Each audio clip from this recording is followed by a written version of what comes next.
Ang pahayag ng opisyal sa katunayan umabot na sa 500 ang application na tinanggap ng Office of the President's Advisor on Peace, Reconciliation and Unity o PAPRO mula sa IMLF sa ilalim ng administrasyon ni Pangulong Duterte noon.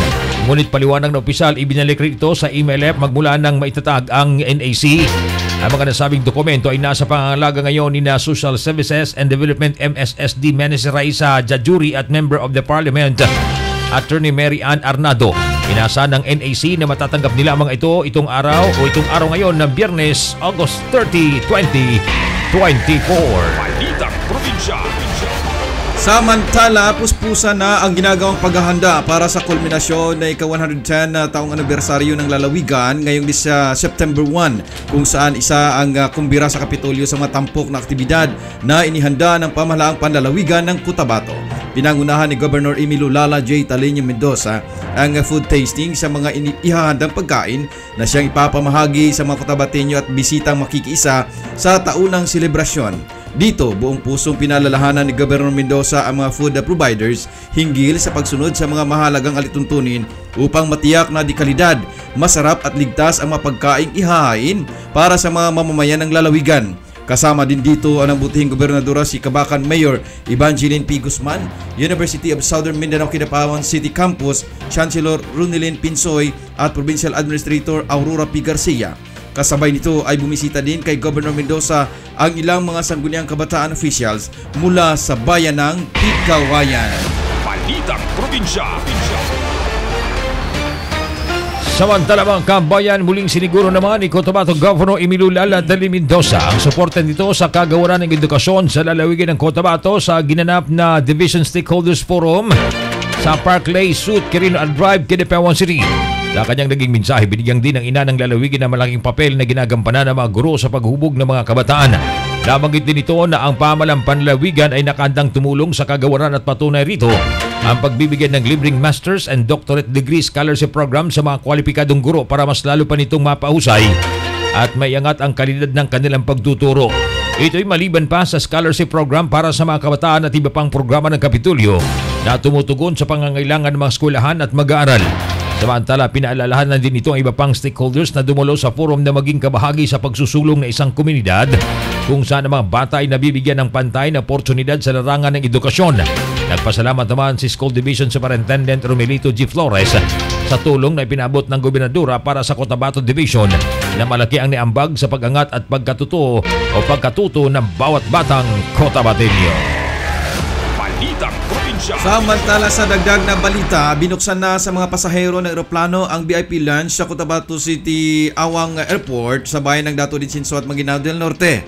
Ito ay kasunod ng turnover ceremony ng Ministry of Transportation and Communications Bangsamoro Airport Authority sa management ng paliparan. Ang proyekto ay pinunduhan ni MP Baintan Ampatuan ng 4,455,000 sa ilalim ng kanyang Transition Development Impact Fund o TDIF. Ang ribbon cutting ng proyekto ay pinangunahan ni MOTC Minister Attorney Paisalin Tago, MT Baintan Ampatuan at MP Attorney Umar Yasser Sema. Ang bagong pasilidad ay magbibigay ng mas komportabling waiting area sa mga pasahero habang naghihintay ng flight schedule. Ang proyekto ay tinawag na People's Lunch. Umagang balita sa Kings Radio.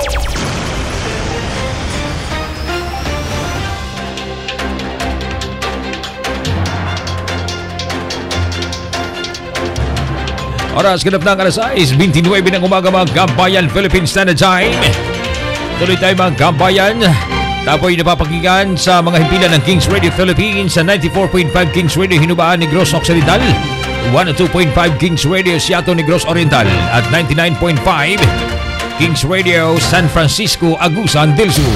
Umagang balita sa Kings Radio. Samantala mga kabayan, dumako naman tayo sa iba pang balita mga kabayan sa ating balita pambansa. Binigyang diin ni Agriculture Secretary Francisco Chu Laurel Jr. na may tuturing na economic sabotage ang mga hakbang para harangin ang mga bakunang binibili kontra African Swine Fever ASF. Matatandang bumili ng bakuna ang Department of Agriculture of Vietnam. Ito ay inasahan ngayong linggo ang 150,000 doses ng gamot, bagay na kinukwestiyon ng Ombudsman kaugnay ng importation field trial at registration ng nasabing bakuna. Ayon sa DA, dahil sa inihaing reklamo, posibleng madidili na naman ang pagbabakuna kontra ESF, pero pipilitin ng ahensya na masimulan pa rin ito sa ground zero ng ESF sa Batangas, kung saan marami ang kaso na naturang sakit.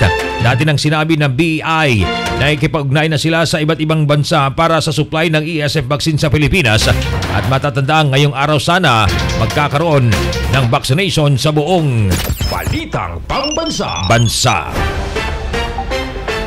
Samantala, kasalukuyan ng pinag-aaralan ng Department of Agriculture ang posibilidad ng muling pag-aangkat ng puting sibuyas. Ito ay kasabay ng rekomendasyon ng Bureau of Plant Industry o BPI dahil sa pangambang kakapusan ng puting sibuyas at hindi na kayang tugunan ang konsumo sa bansa.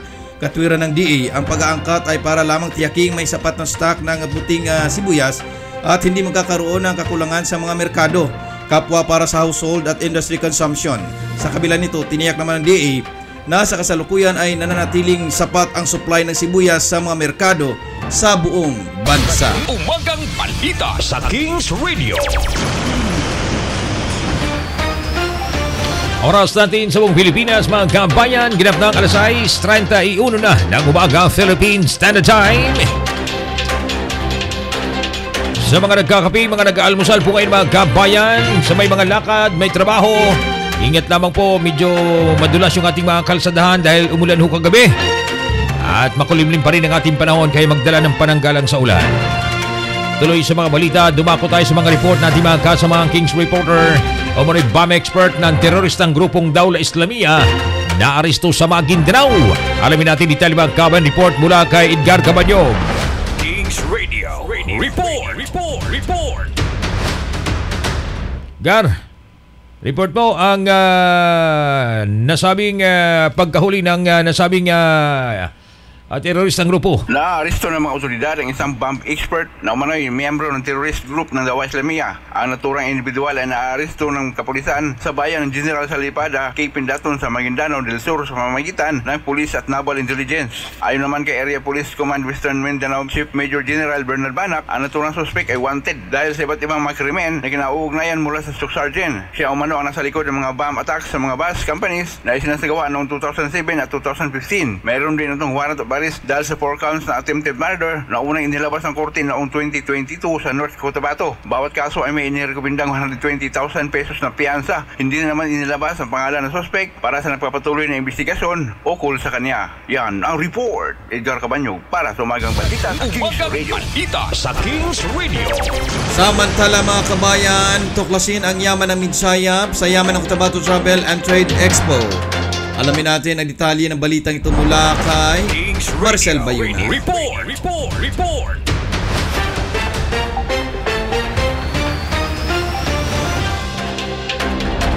Kings Radio. Report.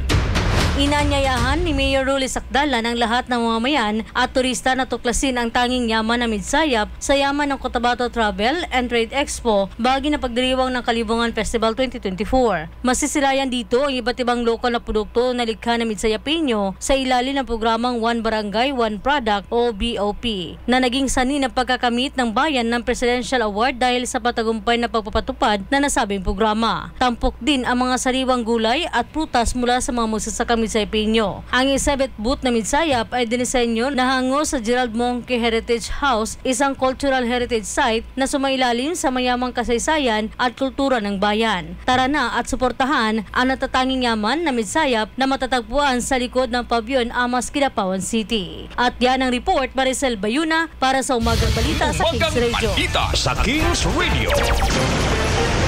Alas 6:34 ng umaga Philippine Standard Time. Tagumpay ng Bayan ng Libungan sa Kalibungan Festival. Pinagpapasalamat ngayon ni Libungan Mayor Apol Kuan. Abay, moral support sa mga contingent ng showdown, street dancing competition, binigay ng todo ng Mayura. Alamin natin detalye report, mga kabayan report mula kay Jose Dizon Katulong. Kings Kings Radio. Report.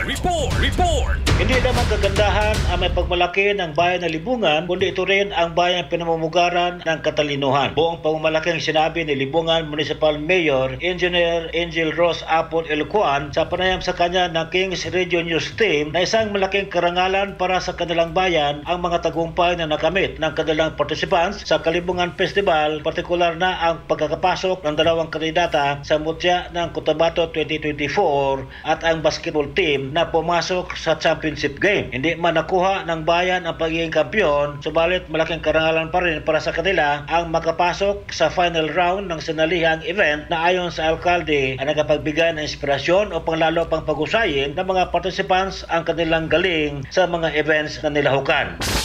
Ang Libunganon talagang hindi lang ganda ang meron din matatalino din at talagang may mabubuting mga puso. So ako, I'm very, very proud. Dalawang taga-Libungan ang sumali dati sa screening. Nung nakapasok sila sa top 5, sabi ko okay na ako. Ibang level na yon. Sabi ko kahit hindi tayo ang manalo as queen, masaya na ako. Kaya nga sabi ko sa mga bata, kapag manalo, salamat. Kapag natalo, next time. Pero let's give our best and enjoy the moment and we offer everything to God. Siya nang bahala sa akin. Samantala, pinasalamatan ni Mayor Apple ang mga magulang sa pagpayag ng mga ito na makalahok ang kanilang mga anak, maging ang mga school heads ng paaralan at mga guro na walang sawang nagtuturo sa mga kabataan umaga at gabi. Ipinaabot ni Mayor Juan ang kanyang full support sa mga contingents ng Libungan National High School sa gaganaping showdown competition, kasabay ng moral support sa mga ito na magampanan ng buong husay ang pagpapakita ng kanilang galing sa larangan ng showdown. Pinasalamatan din ni Mayor Apple ang all-out support ni Governor Emilio Lalatoño Mendoza sa mga programa ng LGU Libungan. Una-una, gusto ko pasalamatan ang parents ng mga bata for allowing their children na makapag-participate. Laking pasalamat ko sa faculty and staff ng mga schools na ito sa pag-take ng responsibility kasi partner talaga natin sila para sa mga ganito mga program. Sa mga bata, thank you so much for bringing pride sa Libungan. This is just one way of showing our pasasalamat sa ating gobernadora sa lahat-lahat ng tulong na binibigay niya.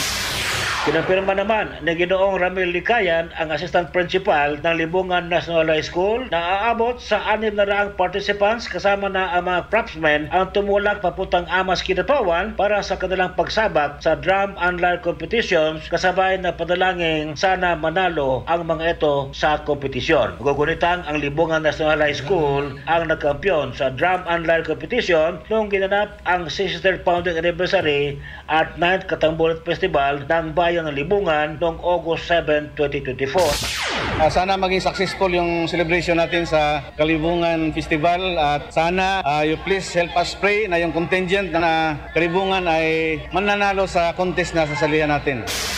Sana report ko sa Katulong para sa Umagang Balita sa Kings Radio. Samantala mga kabayan, sa dagdag na balita, balaod nun nga 1% nga pundo alang sa mga PWD aprobado na sa konseho sa dakbayan sa Dumaguete, Negros Oriental. May report si Dennis Baluntang mula sa 102.5 Kings Radio, Shatown, Negros Oriental. Kings Radio. Report. Gikalipay ni Dumaguete City First Councilor Attorney Carissa Faye Tolentino Maxino nga aprobado na sa ikatulo og katapusang pagbasa sa konseho sa dakbayan ang iyahang ordinansa nga giduso sa makalabay nga semana. Ang pag-aprobar sa maong balaod noon maghatag kini og kaygayunan sa mga katawhan nga PWDs nga gustong motrabaho tungod kay aduna sila'y 1% nga reserbasyon sa matag posisyon sa syudad. Matud pa sa maong konsehala nga 1% reservation ordinance alang sa employment sa PWDs sa syudad sa Dumaguete. Makatabang kini nga mapadayag sa mga katawhan nga dili babag ang ilahang balatian o kahimtang sa pagserbisyo sa publiko. Gipasalamatan usab ni Honorable Maxino ang iyahang mga kaubang magbabalaod sa pagsuporta sa iyahang giduso nga ordinansa tungod kay nagtuo siya nga makahatag kini og pagdasig sa mga PWDs nga mopadayon taliwala sa ilahang mga kapansanan. Nanukad na lang diri sa Kings Radio 102.5 Shatown, Negros Oriental. Kini si Dennis Baluntang para sa Umagang Balita sa Kings Radio. Umagang Balita sa Kings Radio. Alas 6:40 ng umaga. Salamat Dennis Baluntang mula sa 102.5 Kings Radio, Shatown, Negros Oriental. Samantala mga kabayan, mamaya sa ating pagbabalik, 12 mga former victims of extremism sumuko sa militar sa OP Maguindanao del Norte. Away ng dalawang pamilya sa bayan ng Saripagwak at Datunsay, tinuldo ka na. Close van na aksidente dyan sa may bahagi ng Alamada, North Cotabato, driver patay. Mga itinanim na 3 milyong bamboo propagules mula taong 2016. Binisita muli ng tanggapan ni Palma Alliance Project Manager Orly Maraingan. At joint military exercise ng Pilipinas at Indonesia umarangkada niya dyan sa may Maguindanao del Norte. Mga nagbabagang balitang yan tunghaya.